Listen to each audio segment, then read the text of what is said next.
Christian martyr who for truth could die, when all about thee owned the hideous lie.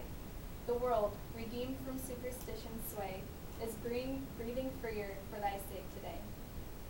These words, written on Rebecca Nurse's tombstone, speak about a truth and a lie. The lie was the accusation that Nurse was a witch. The truth, that she was not, was one that would cost her her life. Rebecca was one of over 20 people who swore before God that she was not a witch, but was executed anyway. These are the astonishing events of the Salem witch trials that rocked the small Puritan town. 1692 dawned a promising but fearful year. The colonies were constantly threatened by war, making people less willing to assume positions of leadership. Salem, Massachusetts was enjoying exactly the opposite. After only one sermon at the village church, Samuel Parris was asked to become the new village pastor. By January 20th, he, his wife, and his daughter, who would soon begin a giant scandal, had moved into Salem. Soon after that, 6-year-old Betty Parris and then several other girls became deathly ill. They dove underneath furniture, twisted about in pain, and had a high fever. The real reason for this could have been several things, but one of the most likely reasons was convulsive ergotism. This is caused by ingesting ergot, which infects dry and causes epileptic seizures, hallucinations, crawling sensations on the skin, and choking. The hallucinogenic drug LSD is caused from ergot. The colonists, however, didn't know this, and William Griggs, a local doctor, determined that the girls must be victims of bewitchment. For reasons unknown to us, the girls actually played into this story.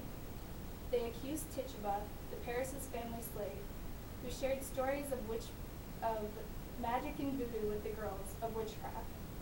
Also accused were Sarah Good and Sarah Osborne. Good was a homeless woman with a child, and Osborne was an argumentative old woman who hadn't gone to church in over a year. All three women were quickly imprisoned. On March 1st, all three women were tried for being witches. The first two firmly denied any participation, but Tituba actually confessed and testified that Good and Osborne had helped her torture the girls. She probably suspected that she would take the blame no matter what, so confessing seemed either a safe choice or a vindictive one. Tituba's confession led to a full-on witch hunt. The number of afflicted girls grew to 7, a group described by neighbors as unpious and lacking purpose.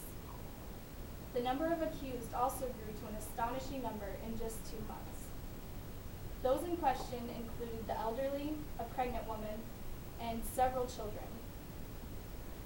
As the accusations grew more serious, the trials became more organized. 5 jurors and a chief justice who strongly believed in witchcraft made up the new jury. The trials themselves were very repetitive. The jurors would bombard the prisoners with the same questions over and over again. They urged them to confess and treated them as if their verdict had already been decided. Several tests were conducted, including touch tests, which gauged the reactions of the victims to the touch of the accused. The accused were also searched for witch marks and were often tortured to obtain a confession. The first death of the Salem witch trials was that of Sarah Osborne, who died while in prison.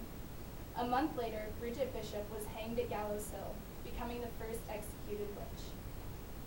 After Bishop's execution, the jury started to try and convict people in large numbers in order to try to dispel the overwhelming number of prisoners. On July 19th, August 19th, and September 22nd, 2 groups of 5 and a group of 8 people, respectively, were hanged. The only other person to be executed by themselves was Giles Corey, an elderly man who was crushed to death by large rocks. In May of 1693, the governor of Salem returned and put a stop to the trials. He released somewhere between 100 to 200 prisoners. The death count stood at 20 executed, 4, including Sarah Good's 4-year-old daughter, dead in prison, and 2 dogs executed for being witch familiars. The Puritans of Salem emerged from the witch trials dazed and somewhat unsure of what had just happened. jurors and judges came forth and admitted their mistake. In 1706, Ann Putnam Jr., a girl whose mother spurred on much of the investigations, issued a public apology. She said that the girls, not those who had lost their lives, had been deluded by the devil.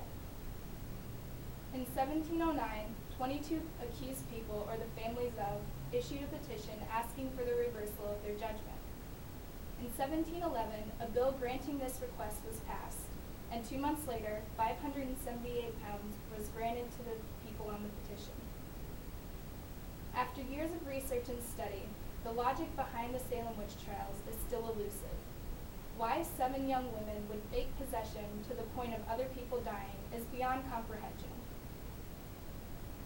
John Hale, a minister who attended many of the trials, admitted in his book, A Modest Inquiry into the Nature of Witchcraft, that such was the darkness of that day, the lamentations and tortures of the afflicted, and the power of former presidents, that we walked in the clouds and could not see our way.